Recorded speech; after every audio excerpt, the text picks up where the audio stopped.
Hello friends, Radhe Radhe. आप सभी कैसे हैं? आशा करती हूँ कि आप सभी अच्छे होंगे। और मैं आज आपके लिए लेकर आई हूँ एक नई कहानी।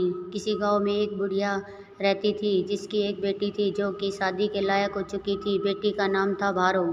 कामकाज के लिहाज से भी वह बहुत छोटी थी, पर उसने कभी अपनी माँ का हाथ नहीं बटाया था। वह घोर आलसी थी। सुबह देर तक सोती रहती। बुढ़िया मुँह अंधेरे उठ जाती और चौका बर्तन झाड़ू पोछा सब कुछ अकेले ही करती। हर सुबह वह अपनी बेटी को आवाज़ देती, भारो उठो, सूरज छप्पर पर चढ़ाया। बेटी जवाब देती, सूरज छप्पर पर चढ़ाया है तो चढ़ने दो, मैं तो कंघे के बिना ही चोटी कर लूँगी और एक दमड़ी से ही गुजारा कर लूँगी। फिर वह बिस्तर छोड़ती, इधर उधर घूमती, खाती पीती, कपड़े बदलती और बाल संवारती। हर रोज़ सुबह यही होता था। एक दिन वहाँ का राजकुमार बुढ़िया की झोपड़ी के पास से गुजरा। उसने बुढ़िया से को कहते हुए सुना, भारो उठो, सूरज छप्पर पर चढ़ाया है। राजकुमार ने भारो का जवाब सुना, माँ, सूरज छप्पर पर चढ़ाया है तो चढ़ने दो, मैं तो कंघे के बिना ही चोटी कर लूँगी और एक दमड़ी से गुजारा कर लूँगी। भारो की बात का राजकुमार पर ऐसा असर हुआ कि उसने भारो से शादी करने का फैसला कर लिया और उसकी परीक्षा लेने का निश्चय किया। राजकुमार सोचने लगा, देखो तो कैसी लड़की है जो एक दमड़ी में गुजारा कर सकती है। राजकुमार जानता था कि एक गरीब लड़की से शादी करना आसान नहीं होगा, क्योंकि वह राजकुमार था। और फिर वह शाही अस्तबल में जाकर एक जगह पर छुप गया। राजकुमार जब महल में कहीं पर नजर नहीं आया तो हर जगह उसकी तलाश होने लगी।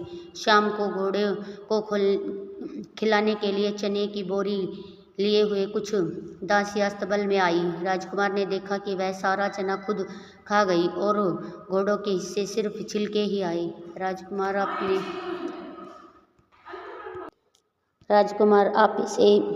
ही से बाहर हो गया। वह छुपने की जगह से बाहर निकल कर आया और दासियों से बोला, तुम चना खा सकती हो और घोड़ों को छिलके खिलाती हो, तभी तो मेरे घोड़े दिनों दिन पतले होते जा रहे हैं और तुम मोटी होती जा रही हो।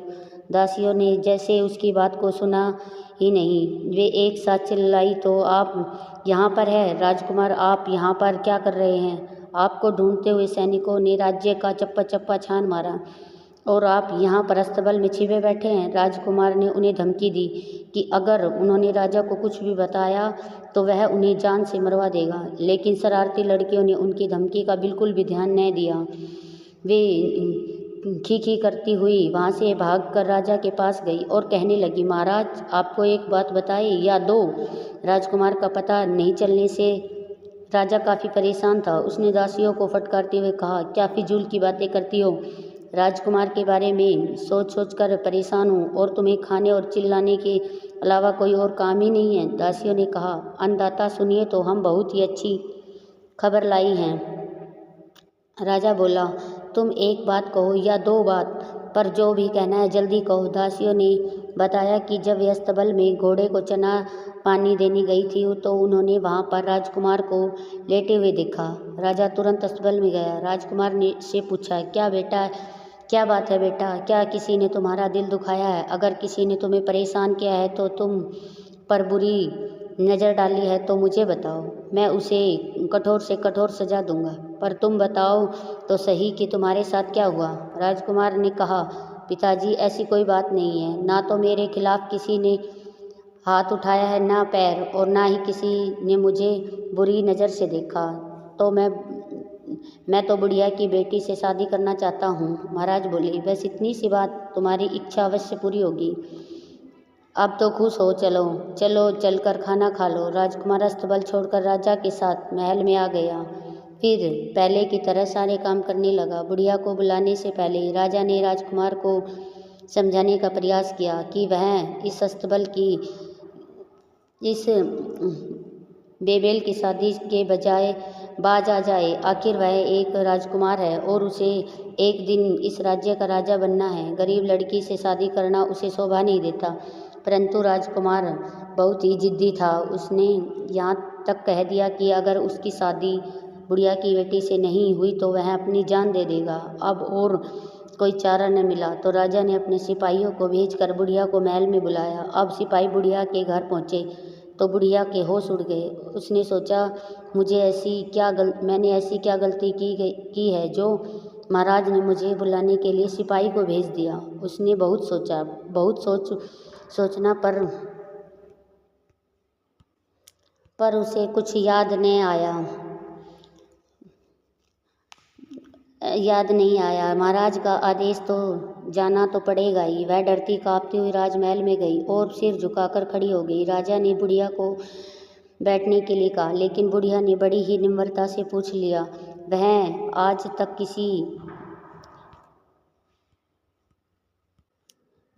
तक कभी भी पीढ़े पर नहीं बैठी थी। राजा ने खुद उसे हाथ से पकड़कर पीढ़े पर बिठाया और कहा, हम तुम्हारे साथ रिश्ता जोड़ना चाहते हैं। तुम्हें अपनी बेटी का विवाह राजकुमार से करना होगा। यह सुनकर बुढ़िया अवाक रह गई। कुछ देर के बाद जब वह बोलने के लायक हुई तो उसने कहा, महाराज, आप क्यों एक बुढ़िया के साथ मजाक करते हो? अन्नदाता आप कहाँ और हम कहाँ? यह कैसे हो सकता है?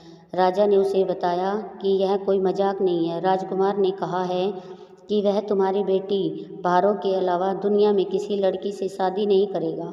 बुढ़िया की समझ में कुछ भी नहीं आया। वह सोच ही रही थी कि आखिर महाराज एक कंगाल विधवा की बेटी के साथ हाथ कैसे मांग सकते हैं, और वह कभी आलसी भारो का उसमें कोई गुण भी नहीं है। बुढ़िया से कहा कुछ भी कहते ना बना। वह चुपचाप घर वापस आ गई और खटिया पर सो गई। माँ की ऐसी हालत देखकर भारू का माथा ठनका, क्योंकि उसकी माँ आज तक कभी भी दिन में नहीं सोई थी। वह अपनी माँ के पास गई और पूछा कि आपकी तबीयत तो ठीक है? बुढ़िया ने उससे कहा कि उसका माथा न खाए और उसे अकेला छोड़ दे, परंतु भारो तो यह जानने के लिए उसके पीछे ही पड़ गई कि आखिर बात क्या है। आखिर बुढ़िया को बताना ही पड़ा कि महाराज ने उसे महल में बुलाया था और वहाँ पर तुम्हारा हाथ अपने बेटे के लिए मांग रहे थे। मैं बहुत ही परेशान हूँ, समझ में नहीं आता कि क्या करूँ और क्या न करूँ। यह जानकर भारू की खुशी का कोई सीमा न रही कि खुद राजकुमार उसे शादी करना चाहते हैं और वह भी राजकुमार से शादी करने को तैयार थी। उसने माँ को उठाया, उनसे कहा कि बिना देरी के आप महाराज के पास जाकर हाँ कह दीजिए। घबराई हुई बुढ़िया वापस राजा के महल में गई। उसने वैसा ही कहा जैसा उसकी भारू ने उससे कहा।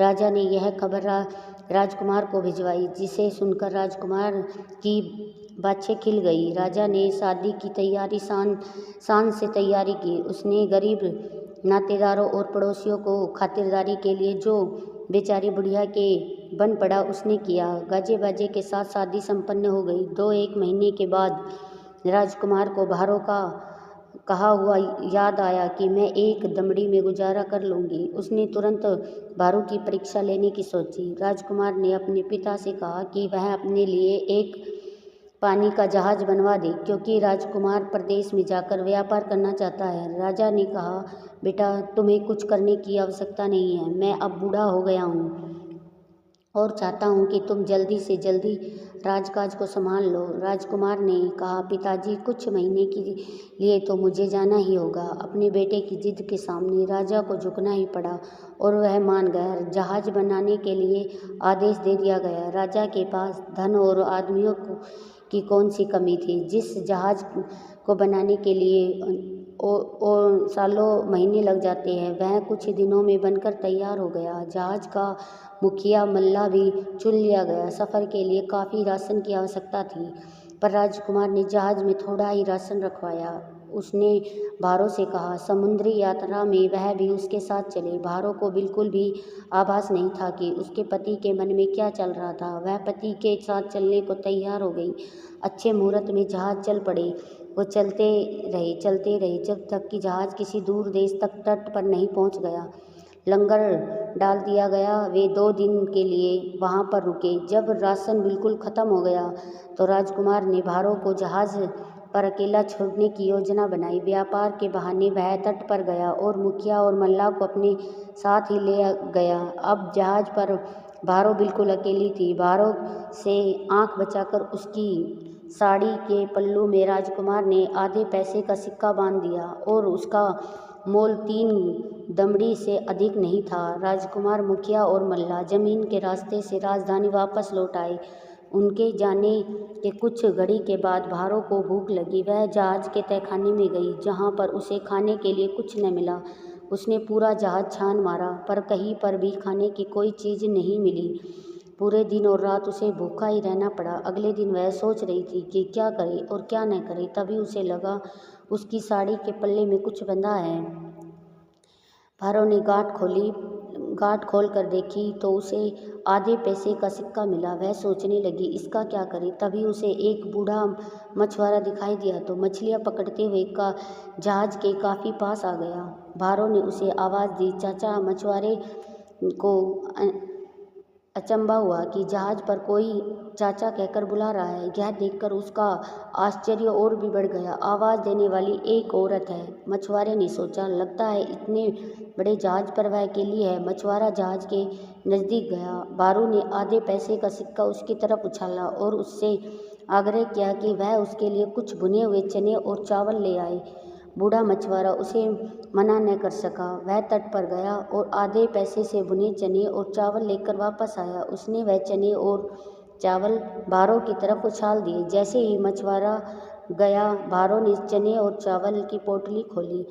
भुगड़े की तरह उसे खाने ही जा रही थी कि अचानक पोटली उससे हाथ से छूट गई, समुद्र में गिर गई। उसको तो रोना आ गया। तभी उसने देखा कि सैकड़ों बड़ी बड़ी मछलियाँ वहाँ पर आ गई, चावल और चने खाने के लगी। चावल और चने खाने के बाद वो तट पर गई और सोने की मोहरें उगलने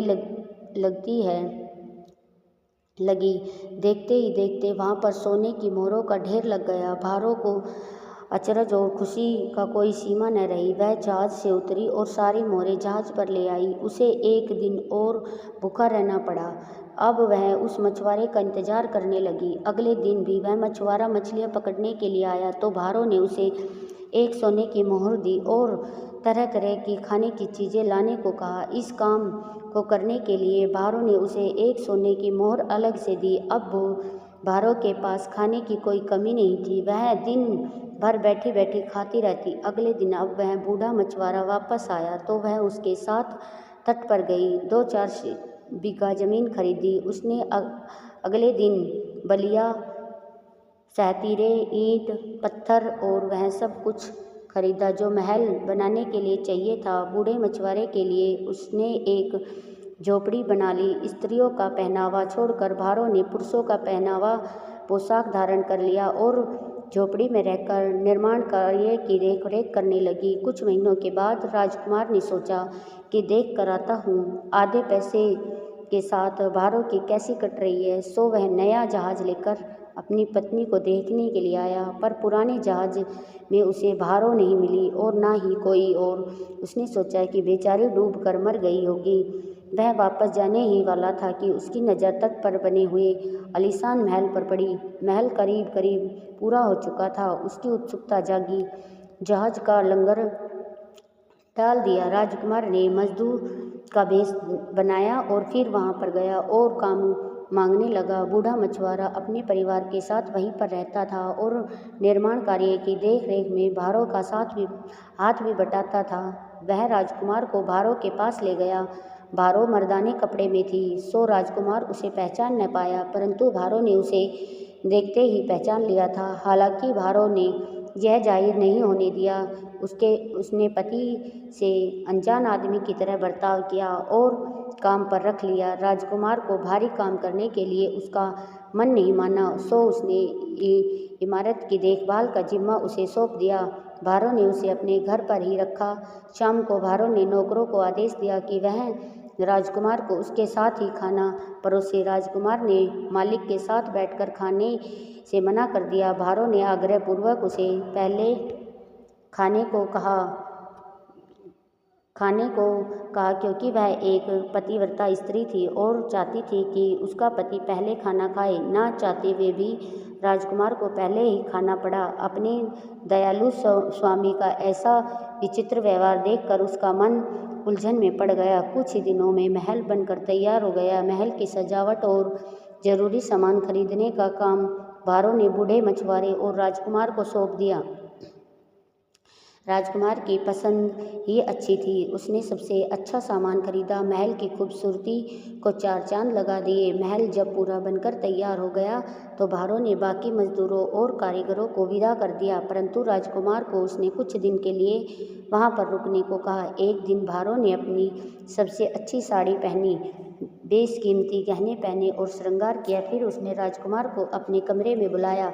राजकुमार भीतर आया तो अपनी पत्नी को वहाँ पर बैठा देखकर वह स्तब्ध रह गया। वह सोचने लगा कहीं मैं सपना तो नहीं देख रहा, क्या यह भारो ही है। कुछ पल के बाद जब वह बोलने ही के लायक हुआ तो उसने पूछा कि यह सब क्या है। भारो ने उसे बताया कि उसके जाने के बाद वह कैसे एक दिन भूखी रही, कैसे उसे पल्लू से बंधा हुआ आधे पैसे का सिक्का मिला।